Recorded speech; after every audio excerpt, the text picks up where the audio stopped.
ඊරවිකුම් පැහිලයක් ඔබේ පරපුරේ සුරුවිරුකම් ඒ විලසින් කරවු මතු දිනේ උපන් බිමට කැපවිය යුතු ඔබයි දරුවනි උපන් බිමට කැපවිය යුතු ඔබයි දරුවනි අරුණ කිරණ සිසිල ගිනින් මේ සුබ දවසේ ඉසුරු පිරුණු උපන් බිමට උරුම දරුවනි පිස දමන්න නිදිගැට ඔය නිදිබර දේශේ අවදි වන්න පුතුනි අන්න ඉරුනිල්ලහසේ අවදි වන්න පුතුනි අන්න ඉරුනිල්ලහසේ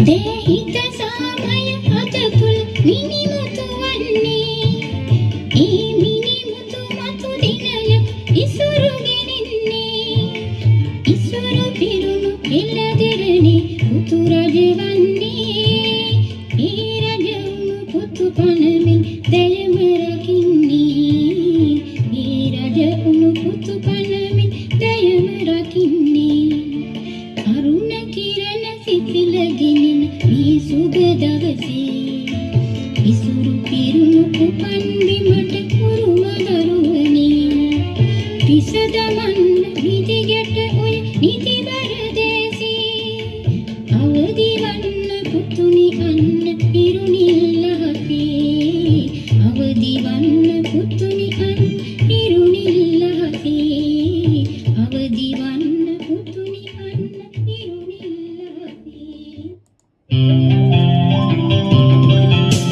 ශ්‍රවණවාහිනී මధుර භාෂිනී කර්ම රසායන භාවපූර්ණී ස්වදේශීය සේවයයි ස්වදේශීය සේවයයි ස්වදේශීය සේවයයි ස්වදේශීය සේවයයි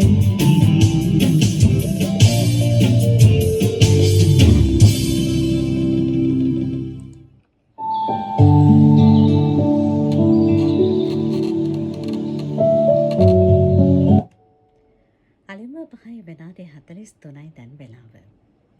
හුඟක් කට්ටිය අහනවා නේද? අවුරුදු අවසන් වෙලා මුණ ගැහුණාට පස්සේ මුලින්ම කොහොමද අවුරුදු කියලා අහනවානේ. ඔබටත් කොහොමද අවුරුදු?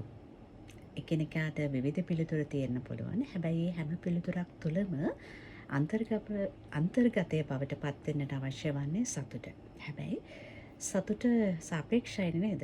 තව කෙනෙක්ට සතුට තියෙනකොට තව කෙනෙක්ට සතුට නැති වෙන්න පුළුවන්. නමුත් තව කෙනෙක් සතුට දකින්නේ වෙනත් ආකාරයකට වෙන්න පුළුවන්. කොහොම නමුත් සිංහල දෙමළ නව වසර කියලා කියන්නේ සතුට. ඒ වගේම තමයි ජීවිතයට බොහොම ලෙන්ගතු ආදරණීය හැඟීම් දැනීම් සමග පරණ පුරුදු ඒ වගේම තමයි හොඳ පුරුදු යලිත් අලුත් කරගෙන අලුත් ජීවන රටාවකට අපි නැඹුරු වෙන අවස්ථාව. ඉතින් ඒ අලුත් ජීවන රටාවකට නැඹුරු වෙනකොට අලුතින් හිතන්නට අවශ්‍ය වෙනවා. එහෙම නැති වුණොත් පරණ දේවල්ම තමයි ඔබට ප්‍රතිඵල විදිහට ලැබෙන්නේ. ඉතින් අලුත් විදිහට හිතලා අලුත් දේවල් ඔබට කළොත් ජීවිතේ බොහෝ ජයග්‍රහණ ළඟා කරගන්නට හැකියාව ලැබෙනවා නිබදවම. ඒ නිසාම අපි සූදානම් වෙනවා උදෑසනින්ම ඔබේ ජීවිතයට වටිනා කියන පණිවිඩයක් දෙන්න මේ වෙලාවේ. ලොව පිවිදෙන සීත සුළඟින් මුළුගත සැනහෙන බලාපොරොත්තු පොදිබැඳගත් සුන්දර උදෑසනක අපි ජීවිතය ගැන අලුතින් සිතමු. ජීවිතයට වදනක් සිතමු ක්‍රියා කරමු. සඳුදා සිට සිකුරාදා දක්වා උදෑසන 5:45ට ස්වදේශීය සේවයෙන් සම්පත් දායකත්වය ආචාර්ය සේනක විජයසිංහ මහතා. අනුග්‍රාහක දායකත්වය ඇග්‍රොවිස්ටා ප්ලාන්ටේෂන් පුද්ගලික සමාගම. ජීවිතය ගැන අලුතින් සිතමු. ජීවිතයට වදනක් සිතමු ක්‍රියා කරමු. සම්පත්දායකත්වය ඇග්‍රෝවිස්ටා ප්ලාන්ටේෂන් පුද්ගලික සමාගමේ කළමනාකාර අධ්‍යක්ෂ පුද්ගල පෞරුෂ සංවර්ධන උපදේශක ආචාර්ය සේනක විජේසිංහ මහතා. සුබ උදෑසනක් ඔබ සැමට. අද අපි කතා කරන්නේ ජීවිතේ අනිවාර්යම කොටසක් ගැනයි. ඒ තමයි වෙනස් වීම. ඒත් ඒ වෙනස් වීම වලට අපි බොහෝ විට බය වෙනවා. අපි හැමෝම ආරක්ෂිත තැනක ඉන්න කැමති. අපිට හුරු පුරුදු දේවල් අතර ඉන්න කැමති. එකම ජීවිත රටාව, එකම පුරුදු, එකම පරිසරය. මොකද ඒක අපිට සැනසීමක් දෙනවා. නමුත් මතක තබා ගන්න, සැනසීම තියෙන තැන වර්ධනය වෙන්නේ නැහැ. ජීවිතේ ඉදිරියට යන්න නම් වෙනස් වීම අනිවාර්යයි. ඔබේ ජීවිතයේ ලොකුම වෙනස්කම් ඔබට බිය දැනෙන තැන් වලින්ම ආරම්භ කරන්න වෙනවා. නව වැඩක් ආරම්භ කරනකොට, නව තීරණයක් ගන්නකොට, නව අවස්ථාවක් බාර ගන්නකොට අපිට බිය දැනෙනවා. මට පුළුවන්ද? මට මේක හරියයිද? අසාර්ථක වුණොත් මොකද වෙන්නේ? මේ බිය සාමාන්‍ය දෙයක්. එය හැමෝටම තියෙනවා. නමුත් සාර්ථක මිනිසුන් වෙනස් වන්නේ එක දෙයක් නිසායි. ඔවුන් බියත් එක්ක ඉදිරියට යනවා. ඔවුන් බිය නැති නිසා නෙමෙයි. ඔවුන් බියට ඉඩ නොදෙන නිසා. වෙනස් වීම කියන්නේ පරණ තත්වයකින් නව තත්වයකට යාම. එය පහසු දෙයක් නෙවෙයි. එය අපහසුයි. එය අපිව පරීක්ෂා කරනවා.